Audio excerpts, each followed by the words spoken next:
So you got to ask yourself, like, are you really doing the work? If you tell someone you're going to do something, you have to go and do it. Like, that's another way that you're going to diminish your reputation with these people if you say you're going to do something and you don't. What's going on, everybody? Welcome back to another episode of the From Boys to Men show, brought to you by the Squire Program. I'm your host, Lheyton Cook, and today we're going to talk about the most valuable thing that you possess as a man is your reputation. And this actually, I took this idea from Mr. Bedros Keuilian, the founder of the Squire Program. You might know him. And I got inspired by this post because it's true. It's literally the most important thing as a man to have is your reputation. Like, if you are known for the guy that, you know, is kind of always not taking things seriously, don't take yourself seriously, how you carry yourself, not responsible, not on time, things like that, then you're ultimately cheating yourself and you're holding yourself back because people don't want to be around you. People don't respect you. People don't want to help you and aid you on your journey, right, to success or whatever that means to you.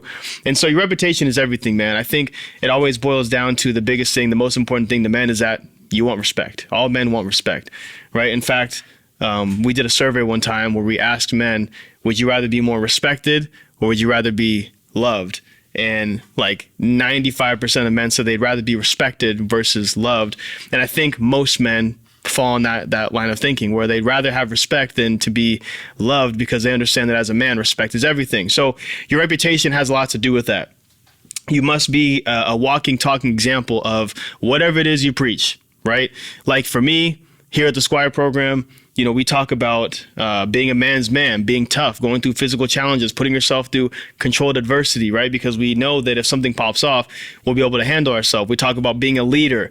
You know, we talk about being family men, not just being the savage outside of our house, but also being the fathers and husbands that are able to be calm and softer around our family and help love them up, right? And have fun with them. So you gotta be multifaceted in that sense. And that's what we preach here at Squire. Now, if you saw me outside of Squire and you see that I'm out and about with my family and I'm, you know, being an asshole to them, I'm constantly on my phone, I'm not paying attention to them, you know, I'm not being a leader like how I say I am on the show, then you lose respect for me. My reputation is going to lose a couple credit score points. So here are some things. I have 5 things for you guys that actually is going to help you increase and better your reputation, not only with people around you, but with yourself, man, because that's important too. Your reputation with yourself, how you feel about yourself is just as important as your reputation with anybody else, right? So number 1 is really simple. Do you show up on time? You know, are you punctual or are you always late, right? And this seems like super simple, but it's actually disrespectful. When you tell someone you're going to be there at a certain time, you say, hey, I'm going to be there at 11 o'clock, and you show up at 11:12, right?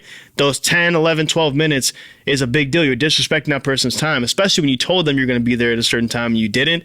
It's, it's the fastest way to erode, you know, someone's respect that they have for you, because that's already showing them you can't be trustworthy. Let's say, for example, you have a big business meeting, you're meeting up, and you know, this potentially might be a big transaction for you, right?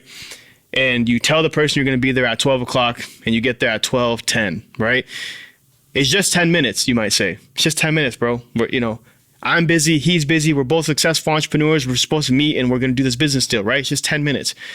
But those 10 minutes, that person was sitting there waiting for you to be there, especially when they thought you were going to be there. Your trust, every minute that passed, your trust went down lower and lower and lower and lower. By the time you get there 10 minutes later, they don't really trust you the same way that they would have if you showed up on time. So now when you're in this business deal trying to do this transaction, they're kind of like, this person, I don't know if I trust them. Like, you don't really feel trustworthy. And so it seems like a very small thing, but ask yourself, are you being punctual? Are you showing up on time? Or are you, you know, kind of just waving in or wildly in whenever you feel like it? Like, it's unacceptable. Number 2, do you do the work? Like, do you do the work? This is a big thing because I know so many people, and including myself, I've been this person before too, where you say you're going to do something. I'm going to put in a lot of work to build up, you know, my business. This year, 2024, I'm going to work super hard. I'm going to do everything. I'm going to post every single day. I'm going to do more reach outs. I'm going to send DMs to people and get out of my comfort zone. I'm going to do more interviews, more podcasts, you know, whatever it is, right? You say you're going to do the work. But it comes down to it where, now we're in February, or actually we're in March, so as we film this, and you haven't done anything. You haven't done what you said you're going to do. Like, there's people that I know personally where they tell me, Lheyton, I'm going to do this year. I want to lose weight, right? I want to gain muscle, right? I've actually lost a lot of freaking weight and muscle because I've been lifting weights because I'm getting ready for this boxing fight. But when I was lifting every single day for like a year and I was at my biggest, people were saying, man, that's crazy. It feels like it happened so fast for you. How do you do it? And I tell them how I did it. And they say, dude, I'm going to do the same thing. But they wouldn't do it. So you got to ask yourself, like, are you really doing the work? If you tell someone you're going to do something, you have to go and do it. Like, that's another way that you're going to diminish your reputation with these people if you say you're going to do something and you don't. That's number 2. Number 3, major. Are you a man of your word? Notice I said, are you a man of your word? It's not, I don't even think I've ever heard the saying, are you a woman of your word? Because it doesn't matter. It's always, are you a man of your word? A man, his word needs to be bond. Like, it needs to be like matter of fact, concrete. If you said you're going to do something, you're going to do it. That means the time you said you're going to do it, the way you said you're going to do it, like it should even exceed those expectations. Like, are you a man of your word, right?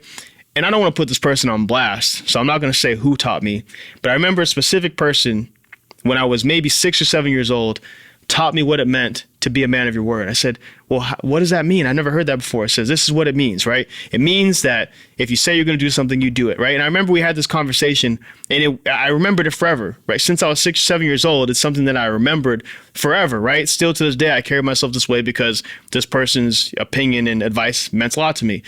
And they really drilled into my head how important it was. And so I remembered it. Fast forward now, obviously this person is still, someone I have conversations with from time to time. And I noticed that he is not a man of his word. So the person that taught me how to be a man of his word is not doing it himself. Again, fastest way to erode reputation with yourself and with others around you. You taught me a lesson of how to do this, but you don't do it yourself. So again, going back to what I said earlier, are you practicing what you preach? Because people might not say that they're watching you all the time. You might not realize people are watching you all the time, but they are. Your kids are watching all the time. Your teachers, if you're an entrepreneur, your employees, everyone's watching you, man. Your spouse is watching. It's like, it's important, man, that you do exactly what you say you're going to do because people are watching. And like I said, they might not tell you, but they take a screenshot of it and they'll remember for later, man. If you said you're going to do something or you made a promise and you didn't keep it, they'll remember that. So make sure you're keeping your word. Number 4, are you honest? It should be self-explanatory. I shouldn't even have to break this down, really. So I'm not really going to break it down, but I'll share an example with you. Again, another situation where I'm not going to air this person's dirty laundry. I'm not going to, say their name. But I was talking to somebody trying to get some advice from another gentleman who I look up to a lot, who is a very successful entrepreneur, multimillionaire, big on social media, works very hard and is a good influence on people for the most part. And I called him to get advice on something, right, that I have coming up. And I remember he lied about something that he didn't need to lie about. And the reason I knew it was a lie because we relate on this certain lifestyle. Like we both practice the same lifestyle. And so when he said that, me growing up doing this for the last, couple of decades, I knew that it wasn't possible. What he's telling me was the truth, wasn't possible, right? And so I didn't say anything. I'm not going to call him out, but I'm on the phone. I'm kind of like, there's no way that's impossible, right? He's lying. But why does he need to lie about that? This person's so legit. Like, he has so many different accolades and he's accomplished so much and he's who he is. Like, why lie, right? And it was a minor thing, but it was something that I remembered. I'm like, okay, well, now I know this person kind of moves this way. Like, maybe they're insecure in their position and they feel like they have to lie about things. So make sure you're being honest, man, on small things, big things, whatever. At the end of the day, a man shouldn't be scared to tell the truth anyways, because the person that lies is lying because they're scared of what the outcome is going to be, what the person's reaction is going to be. They're trying to mask or cover something, right? And men shouldn't need to be scared about anything. If you're lying to your wife, it's probably because you're scared of your wife's reaction or what she's going to do. You're scared of, what's going to follow you telling the truth. And so make sure you're telling the truth. It's not always easy, rarely actually is it easy. It's not, because most of the time you're telling the truth. It's uncomfortable. It is what it is. But men need to be comfortable being uncomfortable, which is why we do, a lot of the things we do as Squire. You need to be comfortable sitting in that discomfort. And so you got to be honest, man. Nobody respects a guy that is not honest. lastly, number 5, are you fit and are you in shape, right? So we have the Squire Program, we have the Masogi Challenge, we have the Project that are all different programs that we run, right? And specifically, this story comes to mind right now is the Masogi Challenge we had not too long ago. And most of the guys, actually, I won't say most of the guys. I'll say there was a good handful of guys that were dying just doing during the warm up. Like instructor Steve comes over, he's having them do, burpees and, mountain climbers and, jumping jacks and all like basic stuff, like stuff you should be able to knock out, just rolling out of bed. Right. And it's not long reps either. Like it's not like you're doing it for hours long. Like this is like a 15-20 minute warm up, and there's dudes who are literally throwing up. There's like 6 or 7 dudes throwing up after doing mountain climbers, doing 10 push-ups or jogging in place or whatever, like high knees. Like they're literally on the corner throwing up, having a medic, like call our medic, and I feel sick, I feel like I'm gonna pass out. Dude, like come on, man, this is supposed to be basic stuff.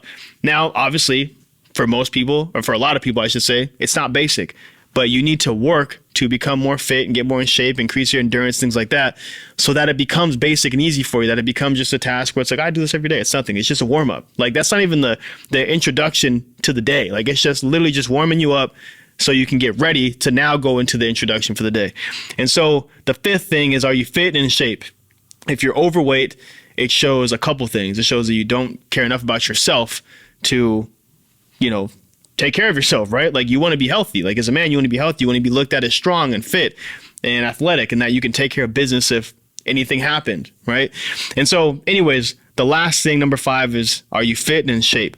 Those 5 things, I think if you dial those in and you do one of those things that are going to help one of those areas daily, you go back after a whole year, 2025, let's say, March of 2025, you'll be able to say, man, I changed so much. Just doing a little small thing daily made such a huge difference in my life.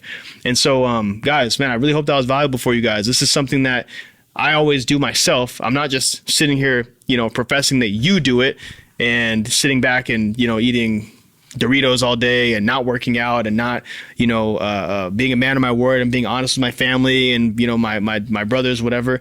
Like I do this stuff every day. It's because I've been taught that from people like Bedros and people like, the different people you see that I interview on the show and stuff like that. I respect these men because they have reputations of being honest, solid, and sovereign men. So anyways, guys, if you found value in this episode, do me a favor, subscribe if you haven't already, and drop a comment of maybe another point that you think I should have added in. So maybe I'll do a part 2. Appreciate you guys. See you next time.